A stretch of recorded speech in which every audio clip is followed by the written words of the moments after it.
Well, welcome back to HTR. Mold-Tek Packaging is the next management on the show. The company reported a mixed set of revenues. Revenues came in healthy, while operating profit margin and profit after tax came under some pressure. We have Laxman J Rao, CMD at Mold-Tek Packaging, with us.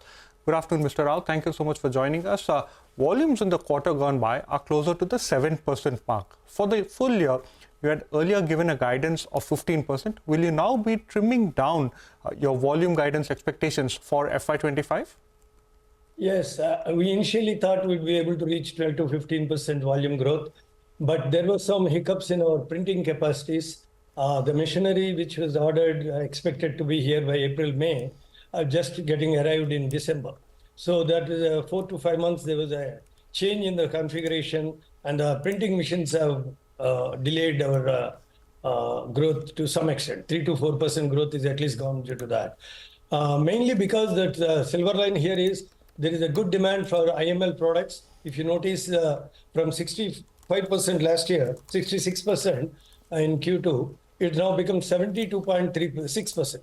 So we didn't anticipate such a big jump, especially this has come from the paint industry. Thanks to ABG introducing IML, right. There is pressure on other paint companies also to adopt IML. And this sudden surge in IML requirement has caught us a little unawares. So, but going in the third and fourth quarter, we hope we will reach a 10% volume growth at least. All right, 10% volume growth in the third and fourth quarter. You know, you spoke about ABG. So let's speak about the paint industry itself, Mr. Rao. Two things. One is that one would have expected, you know, your EBITDA per kg to increase as your volumes are increasing, but they are still lower at 38 rupees per kg.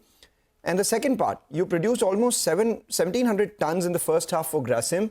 Your capacity here was 5,000 tons. What do you expect in the second half? Actually, it's only 1,555 tons we made for Grasim in this 6 months. Maybe it will go up to 2,000 tons in the second half because they are also ramping up. And our Mahad plant is also starting commercial supplies. So hopefully it will reach 2,000 tons in the second half is my guess. For ABG. And on the EBITDA per ton, it's 38 rupees per kg. What do you expect for the remainder of this year and perhaps the next year? Yeah, if you go through the P&L in detail, maybe you don't have access. The sudden jump is in the staff cost because we have completely filled our pharma division with all the capable people in quality control, in mold development, in production, in safety, all the areas, because that requirements of pharma DMF is very stringent, and all these people are costing to the company, while the pharma division is hardly doing about 10% capacity utilization, less than that. So those costs directly have hurt. Okay, Mr. Rao, can you hear us? Yeah. Mr. Rao, you know, what we want to understand is as far as the pharma part of the business is concerned, I think it's contributed close to 1 crore. In Q2, you've onboarded quite a few new clients, names like Markens Pharma, Bio Plus Life Sciences. So when do these companies come on stream and when do they start contributing to the top line? Initially, what kind of margins can you expect from these companies? See, I'm very glad the way our pharma forests are going. We have not only got orders from Marksen, small commercial orders. They will turn into bulk very soon because already mission trials and even minor small quantity supplies have been effected and they are found to be running smoothly on their assembly machines. Now we are anticipating to get bulk orders anytime in this month onwards. And with MSN also, all the formalities, including mission trials, stability tests have been conducted and passed. So they will be also start giving us commercial orders. And I'm also glad to tell you, 5 new products we are developing for pharma, 2 for Marksens, 2 for Pulse Pharma, and 1 is a generic product, which is meant for anybody, any other application. Many companies can use that. So Mr. Rao, Mr. Rao, so going forward, percentage of top line, how will the revenue mix look like? You know, what will be the contribution from the food and packaging or the food and pharma as you classify it compared to how it has been in the last couple of years? See, pharma is hardly a few months old in the company. Packaging is now, food packaging is contributing close to 28% of the volumes or 32% of the sales revenue. Coming to pharma, it's hardly 0.25% as of today. But going forward, in the fourth quarter onwards, we may see turnover crossing more than 1 crore per month. And in the next financial year, we are anticipating a turnover between 30 to 45 crores from the pharma alone. That will be because 5 new products which we are introducing now will go into stream by January. Molds are under development. And what we noticed is in pharma, there's a lot of depth for new product development. Very few people are capable of developing molds and product designs. And that's why we are able to attract the attention of pharma companies. And whenever they need a new product, they are now looking at Mold-Tek as a source. So that will give us an entry faster and probably become a reasonably big player in pharma in the next 3-4 years.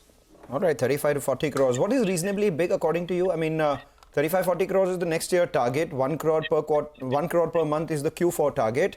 In the next 4-5 years, when your plants are entirely fleshed out, everything's utilized properly, what could the aspirational number be for you from the pharmaceutical industry?